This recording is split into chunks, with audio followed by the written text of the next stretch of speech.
terima kasih sebelumnya untuk kesempatannya untuk saya bisa menghadap ke Bu Maria melakukan sedikit wawancara terkait tugas saya untuk memenuhi tugas CGP untuk aksi demonstrasi kontekstual pada modul 3.1 terkait pengambilan keputusan nilai-nilai kebajikan sebagai seorang pemimpin.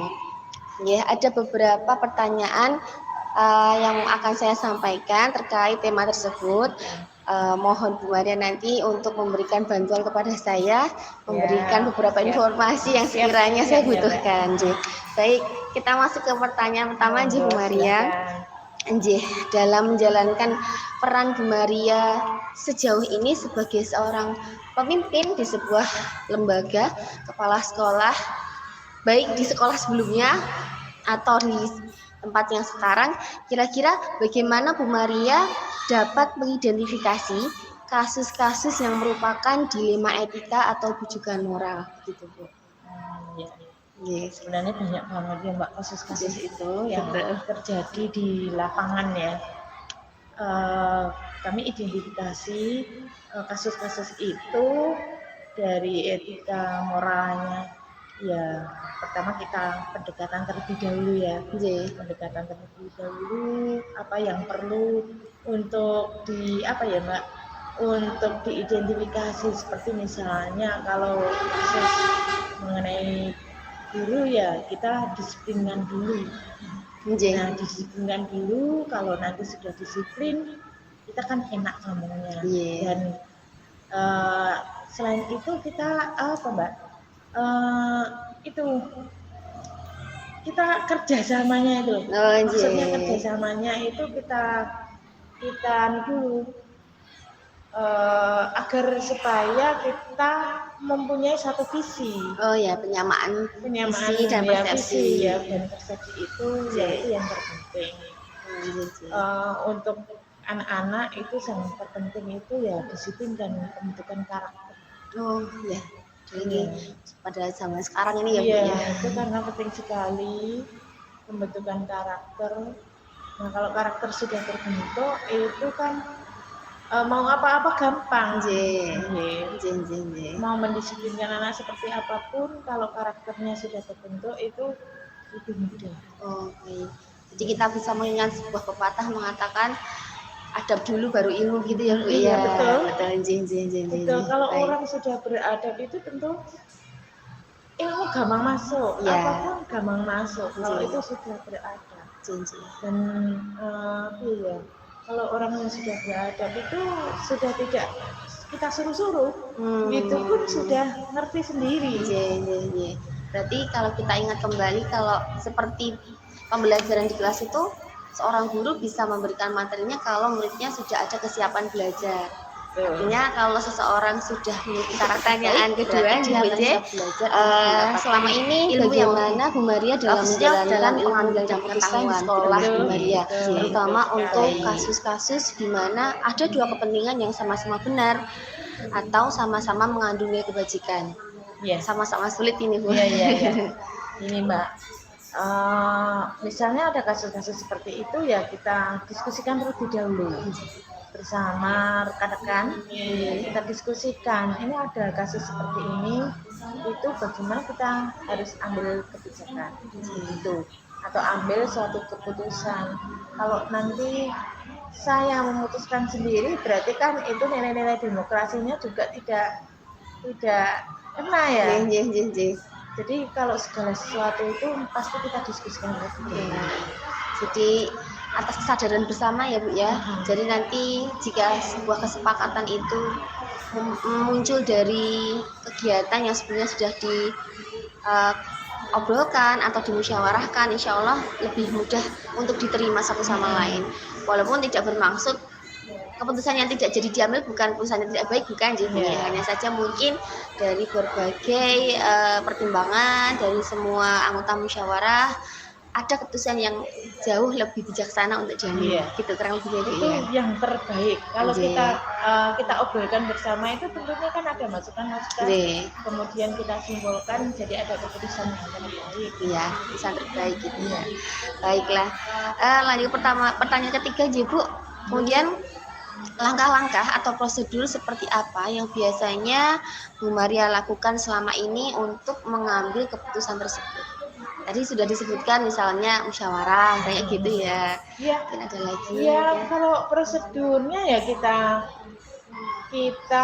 kumpul bareng. Iya. Kita kumpul bareng, kita ngobrol, musyawarah, terus kemudian setelah kita ngobrol kan ada masukan-masukan, kemudian masukan-masukan itu kita rangkum dan menelurkan suatu keputusan itu. Oh, Nah, itulah iya. langkah-langkah yang apa ya, untuk mengambil suatu keputusan. Iya. Tapi kadang-kadang itu sok-sok kan harus segera diputuskan. Ya, mendesak. Nah, kalau hal-hal yang mendesak itu ya kita ambil keputusan yang kira-kira itu tidak memberatkan kepada siapapun. Tidak merugikan salah satu Iya, pihak. iya. Oh iya Bu ya. Pasti akan ada pihak yang merasa demikian, walaupun mungkin biasanya karena keputusan yang diambil kadang-kadang tidak sesuai dengan pemikiran beliau barangkali gitu Ki. Selalu akan ada seperti itu. Oke. Tapi kalau itu keputusan harus segera kita ambil ya segera kita putuskan. Iya, karena mendesak tadi sih. Iya, betul Bu. Hal-hal apa saja yang selama ini Bu Maria anggap efektif ya Bu ya dalam pengambilan keputusan pada kasus-kasus dilema etika? Paling efektif kira-kira. Yang paling efektif untuk pengambilan keputusan itu ya menurut saya itu ya kita ngobrol. Ya, musyawarah. Tidak secara resmi ya. Iya. Kalau secara resmi kan kita harus buat undangan, terus kita ada prosedur. Nah, kita ngobrol bersama seperti ini. Hati ke hati gitu ya, enak ya Bipun. Itu paling efektif juga. Ya. Maksudnya kan kita tidak menyinggung siapapun, kita ngobrolkan seperti itu. Seperti misalnya kalau kita berikan apa ya Mbak, ada guru misalnya, guru itu kan tidak disiplin misalnya, kita ngobrol secara sambil guyon gitu, itu apa yang kita maksudkan kena dan tidak menyinggung. Jadi itu sensitif sekali ya Bu ya, apalagi antara di sebuah instansi itu antara atasan dan bawahan itu maksudnya kita baik sebenarnya ya. Makanya kita harus packaging bagaimana komunikasi ini bisa berjalan baik sesuai dengan tujuan awal kita. Kadang-kadang niatnya baik tapi karena kita mungkin saja salah mengucapkan sesuatu jadinya malah berantakan semuanya. Kadang-kadang kalau Bu Maria tuh orangnya spontan gitu loh Mbak. Jadi kalau spontan itu kan juga menyinggung perasaan ya. Makanya sambil guyon. Spontan gitu. Betul, sangat harus diwaspadai ya Bu ya hal-hal yang sifatnya menyinggung. Jadi selanjutnya gini Bu, hal-hal apa aja yang selama ini merupakan tantangan bagi Bu Maria khususnya dalam pengambilan keputusan pada kasus-kasus dilema etika. Tantangannya ini. Menurut saya tantangan saya itu Mbak, pemikiran yang masih itu tidak mau berkembang. Ada kan seseorang yang punya pemikiran yang tidak mau berkembang. Aku pokoknya yang ini bisa. Aku pokoknya ini menurut keyakinan mereka sendiri. Iya. Itulah tantangan. Jadi mereka itu tidak mau berubah dan merasa sudah senioritas. Nah itu yang menjadi tantangan. Tantangan saya ubah persepsi itu ya. Ubah persepsi beliau yang masih mempunyai pemikiran keakuannya. Iya. Keakuannya itu kan sulit sekali. Iya. Gitu. Ya itu. Apalagi mungkin mereka sudah merasa aman dan nyaman dengan kondisi seperti itu bertahun-tahun gitu ya Bu ya. Jadi untuk merubah ini ya sulit, ya kita butuh proses. Nggih. Karena suatu untuk menuju hal yang baik itu kan juga butuh Pendekatan proses dan pendekatan, dan itu tidak mudah. betul Dan sekali. itu tidak mudah, harus penuh dengan perjuangan. Iya, membangun kepercayaan dengan Iya. orang tersebut barangkali ke kita itu gitu. Baik, luar biasa sekali ini Bu tantangannya, ya ampun. Gitu. Lanjutnya Bu, nih ada apakah Bu Maria memiliki sebuah tatkala atau jadwal tertentu dalam sebuah penyelesaian kasus dilema etika? Apakah Anda langsung menyelesaikan di tempat itu atau memiliki sebuah jadwal untuk menyelesaikannya? Maksud saya, apakah Bu Maria memiliki sebuah masalah yang berkaitan dengan dilema sehingga Bu Maria harus menyelesaikan saat itu, atau harus ditunda dulu untuk dibicarakan dan lain sebagainya? Bentuk prosesnya kira-kira seperti apa? Mungkin untuk masalah yang besar Bu, jadi atau mendesak misalnya seperti itu. Contohnya misalnya apa? Ya, kalau misalnya ada kasus-kasus itu kita tidak bisa menjadwalkan ya, Nggih, Bu. karena kasus itu kan terjadi kadang-kadang tidak direncana. Ya, terjadi Jadi begitu tidak- saja. Iya, terjadi begitu saja. Jadi tidak ada penjadwalan secara rutin atau gimana. Iya. Tapi kalau misalnya tentang apa ya namanya, pembimbingan atau pembinaan. Iya. Kalau pembinaan itu memang ada Berkala. jadwal berkalanya. Tetapi kalau berkaitan dengan kasus yang terjadi itu kita tidak bisa menjadwalkan. Oke. Kadang-kadang kita mendadak. Maksudnya ada kasus langsung kita selesaikan. Karena apa, kalau kasus yang tidak segera kita selesaikan, nanti kita buntutnya panjang. Malah bisa tumbuh masalah Iya, baru ya Bu ya. tumbuh masalah baru. Oke, Kalau menurut saya seperti itu.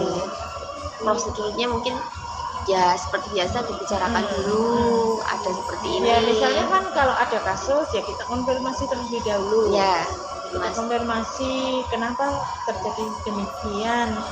Terus kemudian kalau tidak ada solusinya saat itu juga ya kita bicarakan dulu di tingkat Dewan Guru. Nggih. Gitu. Kalau sudah selesai di Dewan Guru ya Ya sudah. sudah. Jadi kalau membutuhkan penyelesaian lebih lagi mungkin ke tingkat berikutnya gitu Ya, ya. alhamdulillah selama ini belum ada kasus-kasus yang begitu menurut saya Serius. besar ya. Ya, anjay. Menurut saya besar, cuma ya kasus-kasus menurut saya kecil ada. Intern sekolah ya, Diselesaikan Bu, ya? intern sekolah gitu. Oke, alhamdulillah gitu. Kemudian adakah seseorang atau faktor-faktor yang selama ini mempermudah atau membantu Bu Maria dalam pengambilan keputusan dalam kasus-kasus dilema etika? Ya banyak yang mendukung saya. Jadi orang-orang sekitar itu mendukung saya dalam menyelesaikan kasus-kasus ini. Iya, jadi seperti misalnya Bu. Jadi misalnya ya ya orang-orang sekitar, guru-guru, Ya, teman-teman teman-teman dewan guru itu teman-teman sangat kepala mendukung sekolah yang sekali, ya. lain. Teman-teman kepala sekolah juga Ya. iya.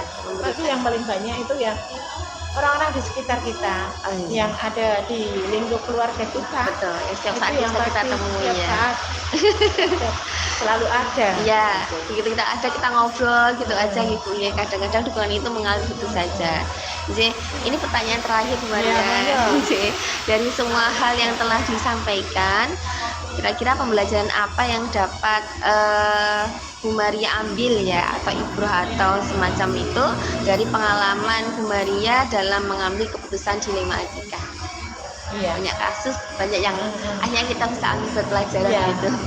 Sebenarnya pengalaman-pengalaman itu menjadi guru yang paling baik bagi kita ya Mbak. Karena ya. kita mengalami Dengan, sendiri. ya, dengan pengalaman-pengalaman atau dengan kasus-kasus yang pernah saya alami itu membuat saya itu lebih apa ya, lebih mendewasakan. Ya. Selain lebih mendewasakan itu juga lebih apa Mbak, lebih kita hati-hati untuk mengambil suatu keputusan agar keputusan itu tidak salah dan tidak merugikan orang lain. Gitu. Kita harus sebisa mungkin bijaksana gitu ya. Iya. Iya. Mudah-mudahan seperti itu. Iya, harapannya demikian. Harapan demikian. Ya, baiklah. ini tuntas sudah dari beberapa pertanyaan yang ingin saya sampaikan sebelumnya. Alhamdulillah saya sudah mendapatkan banyak informasi dan tentu saja pembelajaran buat saya pribadi, bagaimana seorang pemimpin itu tantangannya seperti apa, kemudian banyak hal yang mempengaruhi dan banyak hal yang menjadi dilema. Tentu saja ini kadang-kadang sangat sulit ya Bu ya, tetapi kita harus menjalankan peran kita sebagai seorang pemimpin sebaik mungkin. Terima kasih untuk hari ini Bu Maria, sangat bermanfaat dan membantu saya dan menyelesaikan tugas-tugas saya. Ya, terima kasih Mbak. Sama-sama. Baik, terima kasih Bu. Berguna. Amin, insya Allah. Terima kasih Bu, saya tutup saja ya. Ya. Terima kasih. Mari Bu.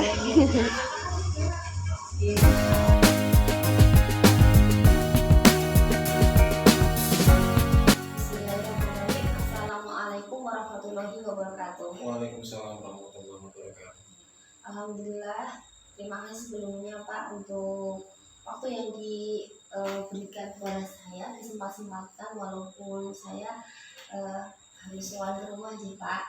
Sewu, dan terima kasih sebelumnya juga saya ucapkan karena Bapak sudah bersedia untuk membantu saya dalam menyelesaikan tugas demonstrasi kontekstual untuk tugas CDP pada modul 3.1. Nah, tema yang akan saya angkat dalam wawancara saya ini yakni berkaitan dengan pengambilan keputusan dengan nilai-nilai kebajikan sebagai seorang pemimpin. Ada beberapa pertanyaan yang sekiranya akan saya sampaikan dan saya memohon informasi dari Bapak Wawan Budianto selaku Kepala Sekolah SDIT Semesta Cendekia. Saya mulai dulu Pak dari pertanyaan pertama, yakni selama ini bagaimana Pak Wawan dapat mengidentifikasi kasus-kasus yang merupakan dilema etika atau bujukan moral, gitu ya. Langsung dijawab. Jadi, Kalau untuk dilema apakah kasus itu dilema etika atau bujukan moral, biasanya kita identifikasi dulu. Kita cari informasi dari tidak hanya dari satu pihak begitu. Kalau saya biasanya begitu, dari beberapa pihak, kemudian kita uraikan, kemudian kita diskusikan terkait seperti ini kasusnya A begitu, kemudian kita diskusikan di rapat dewan guru. Ketika sudah ada garis lurusnya apakah ini termasuk dilema etika ataupun bujukan moral itu tadi, baru kita temukan langkah berikutnya. Biasanya kita seperti itu yang terjadi di SDIT. Gitu. Jadi harus melibatkan orang lain ya Pak ya. Minimal dewan guru. Baiklah. Kemudian selama ini bagaimana jenengan menjalankan pengambilan keputusan di sekolah, saya di SDIT Semesta, terutama untuk kasus-kasus di mana ada dua kepentingan yang sama-sama benar atau sama-sama mengandung nilai kebajikan. Sulit sekali seperti ini. Kalau seperti itu biasanya yang sering kita lakukan itu, satu, kita diskusikan dulu, kemudian kita timbang dulu. Timbang itu sama-sama baik, tentunya kan pasti akan ada nilai plus minusnya dari masing-masing kasus itu, masing-masing dua kepentingan itu kita pertimbangkan dulu, kita cari dulu sisi baiknya bagaimana, sisi buruknya bagaimana menurut pandangan dari teman-teman dewan guru begitu. Kalau itu masih deadlock begitu, banyak keputusan, kemudian kita bisa, karena kita kan di bawah yayasan begitu ya, dari hasil rapat dari teman-teman tadi, kemudian kita bisa pertimbangkan kepada yayasan selaku yang memegangi atau membawai SDIT, ataupun kita bisa minta bantuan ke Wilcam, ke pengawas di bidang pendidikan begitu. Terus setelah itu kalau sudah dapat masukan dari beberapa pihak itu, kemudian kita lihat aturan yang sudah kita buat. Nah, setelah semuanya dipertimbangkan seperti itu, baru kita tentukan mana yang kita utamakan. Karena kalau sama-sama baik itu pasti ada skala prioritas. Tidak mungkin langsung semuanya harus kita ambil kan, skala prioritas. Kita seperti itu. Jadi memang harus banyak yang dipertimbangkan. Iya, karena itu sama-sama baik. Kemudian Pak, lanjut pada langkah-langkah atau prosedur seperti apa yang biasa jenengan lakukan selama ini, langkah-langkahnya Tadi kayaknya paling seperti itu tadi. Ya, makanya tadi kita cari informasi dulu, informasi dari beberapa pihak. Kan kadang ada cases A dan B sama-sama baik, ada yang menyampaikan di pihak tentang A, ada yang di pihak B. Kita coba cross checkkan ke yang menyampaikan itu. Terus dasarnya apa? Gitu. Kalau kebaikan pasti akan ada dasarnya gitu kan. Kemudian kita tanyakan. Nah setelah itu langkah berikutnya kita surahkan atau kita rapatkan di Dewan Guru. Tadi sudah saya sebutkan di depan ya. Kita surahkan dulu, kemudian kita cari kebaikannya, kekurangannya, tapi tidak berdasarkan emosi, tetapi berdasarkan memang pendapat kita yang didasari dengan kita cari solusi yang terbaik atau pilihan yang terbaik.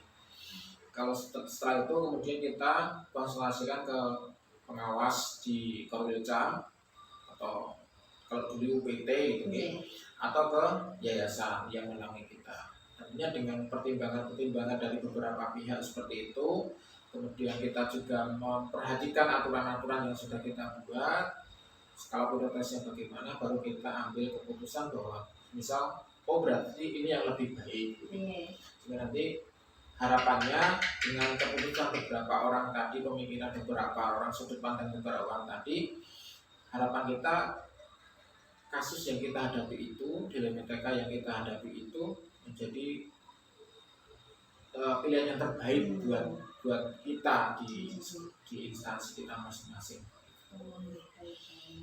Karena sama-sama karena sama-sama baik.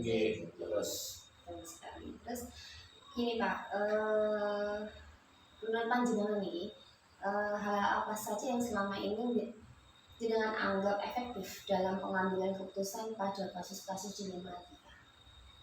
Ya kalau efektif ya tetap kita rapatkan itu efektif, karena bagaimanapun ide beberapa orang itu jauh lebih efektif daripada kita pikirkan sendiri. Walaupun saya di situ sebagai eksekutornya, karena pandangan sudut pandang dari beberapa orang itu jauh lebih bisa melihat lebih objektif sebuah permasalahan atau sebuah kasus, sehingga nanti harapan saya pribadi sebagai pimpinan begitu, ketika teman-teman sudah memberikan argumen-argumennya, kemudian kita angkat bareng-bareng, kemudian oh berarti yang kita pilih ini, tapi konsekuensinya gitu ya, sesuatu yang sudah kita pilih itu harus kita pedomani betul gitu, tidak terus di belakang kemudian brutal itu kan sudah kurang baik gitu.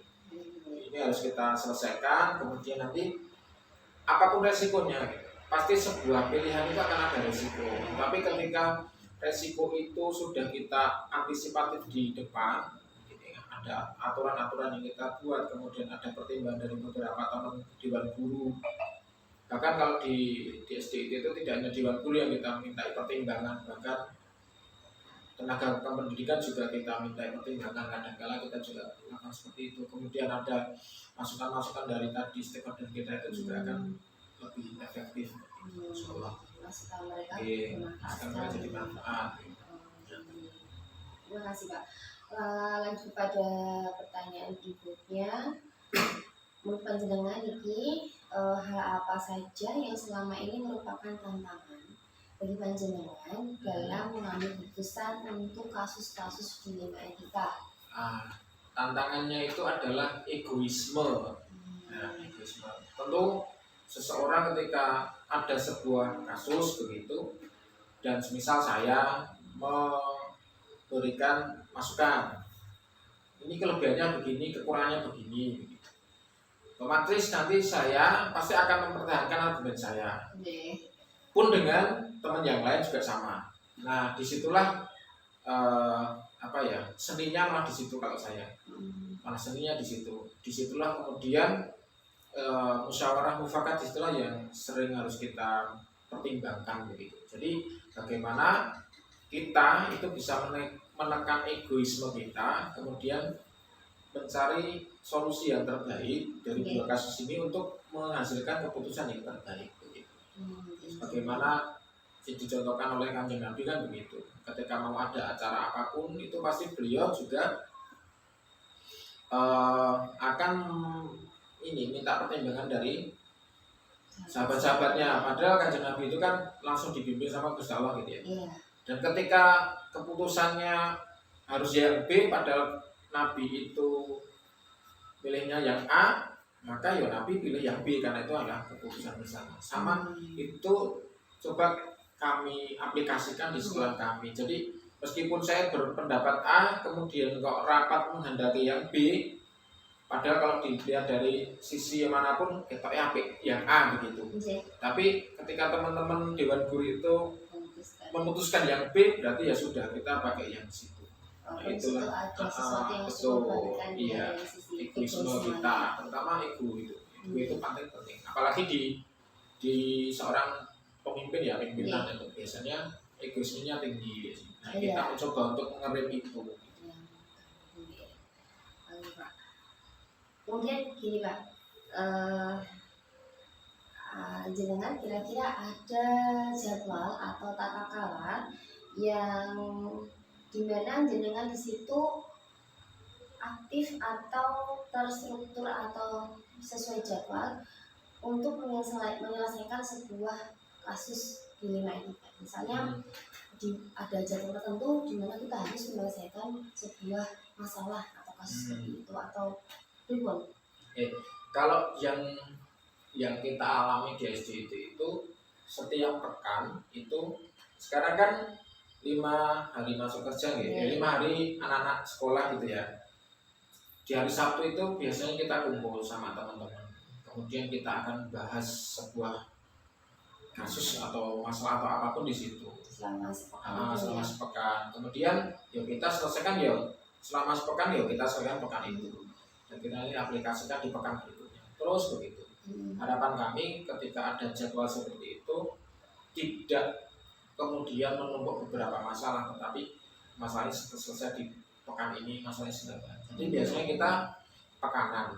Nanti kalau pekanan itu tidak bisa diselesaikan, biasanya nanti kadang-kadang kita keluar, maksudnya keluar itu ya tidak di sekolah saja, kita refreshing kemana sambil kita mencari inspirasi untuk menyelesaikan sebuah masalah. Tapi yang sering terjadi di SDIT itu biasanya kita waktu cuma sepekan, kita kasih waktu sepekan. Nanti kalau sepekan itu kita mentok nggak bisa ngapa-ngapain begitu, biasanya kita ya minta bantuan sama yayasan, atau nanti saya secara pribadi biasanya sowan ke pengawas SD untuk menyampaikan ada permasalahan seperti ini, menurut pandangan dari pengawas SD bagaimana gitu. Itu biasanya seperti itu. Kita pakai waktu sepekan biasanya.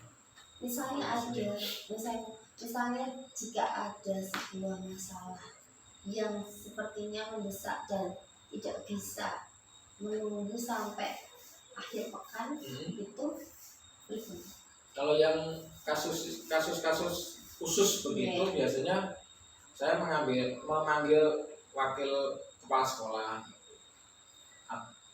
kemudian kita rembukan sebentar berdua untuk menguraikan sebentar.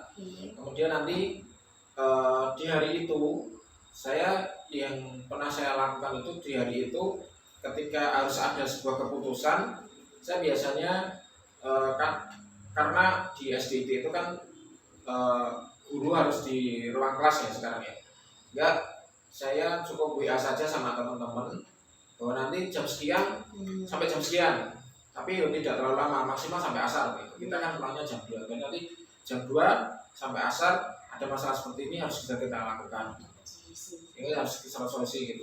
Biasanya itu kasus-kasus kayak itu biasanya kita cuma hanya ngambil 1-2 kasus atau 1 kasus lah maksimal, lebih maksimal. Biasanya kita seperti itu. Jadi tidak harus nunggu hari Sabtu, karena memang misal ini harus segera diputuskan, maka yuk kita tidak mungkin nunggu hari Sabtu, ya hari itu diselesaikan. Biasanya kita seperti itu. Kita kumpulkan teman-teman. Saya biasanya cuma Japri, saya biasanya punya grup kan sekarang eranya kan digital ya. Saya punya grup WA. Selain grup WA, kemudian biar semuanya merasa terundang, saya Japri satu persatu. Ada masalah seperti ini, segera bergabung, kita cari solusi bareng-bareng. Biasanya seperti itu. Alhamdulillahnya bisa terlaksana, bisa terselesaikan, sehingga tidak menumpuk di hari Sabtu. jadi situasional nih Pak ya. Oke, kalau Malah yang juga tergantung kalau masalahnya apa. genting biasanya begitu. Oh, Harus diselesaikan ya kita selesaikan. oke. Selanjutnya Pak, adakah seseorang atau faktor-faktor yang selama ini mempermudah atau membantu panjenengan dalam mengambil keputusan dalam kasus-kasus di ini?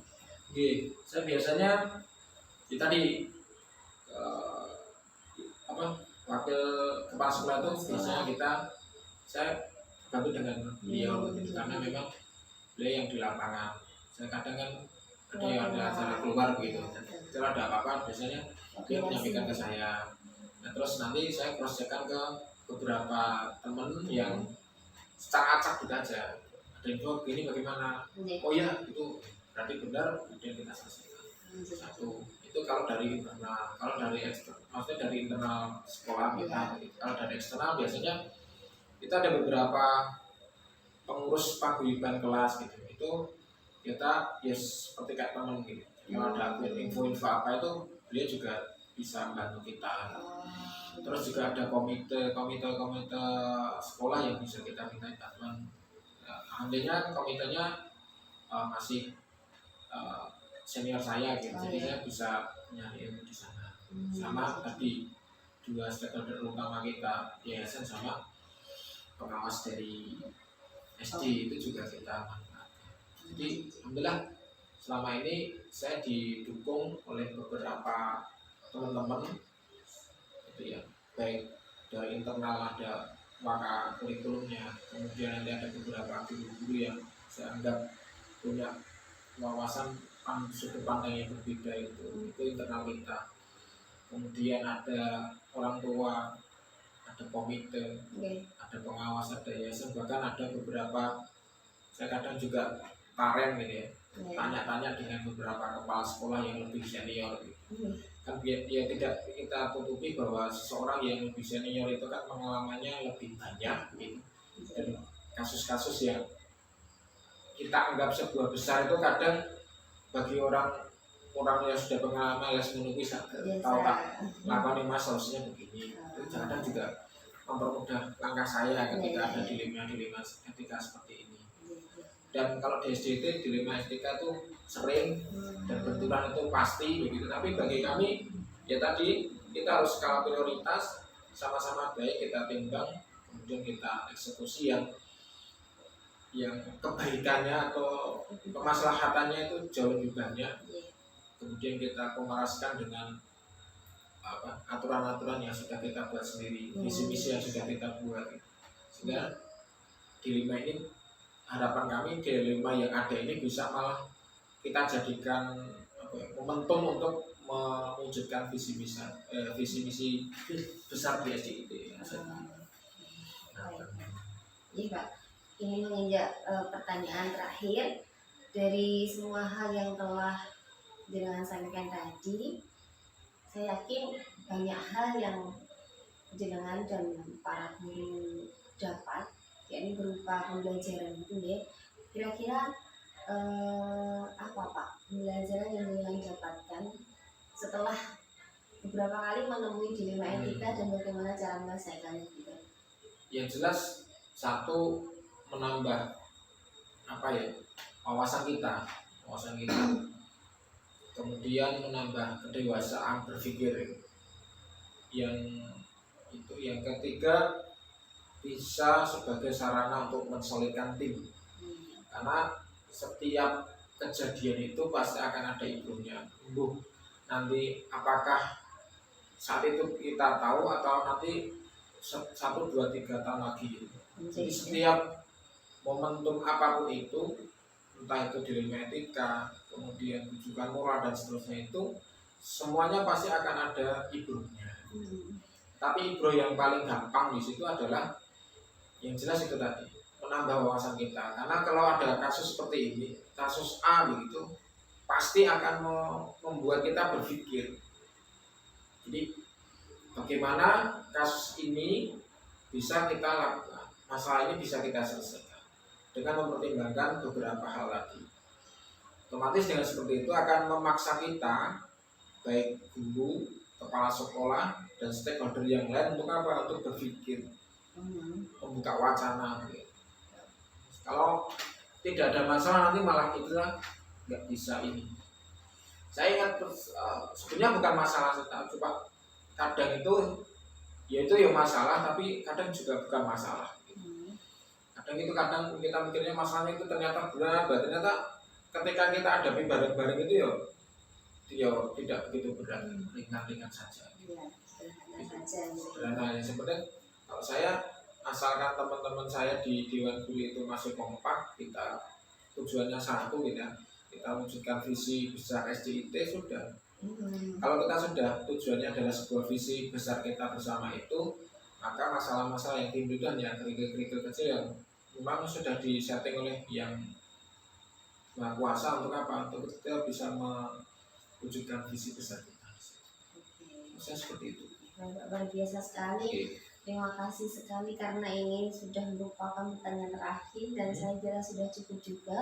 Banyak informasi yang sudah saya peroleh dan juga banyak pelajaran juga yang saya juga dapatkan, dan insya Allah ini sangat bermanfaat buat saya dan teman-teman saya nanti, insya Allah. Oke. Sekali lagi saya ucapkan terima kasih untuk waktunya juga yang disempat-sempatkan ya Pak. Semoga segala sesuatu yang sudah panjenengan berikan untuk saya menjadi keberkahan untuk panjenengan dan keluarga saya. Terima kasih sekali lagi Pak.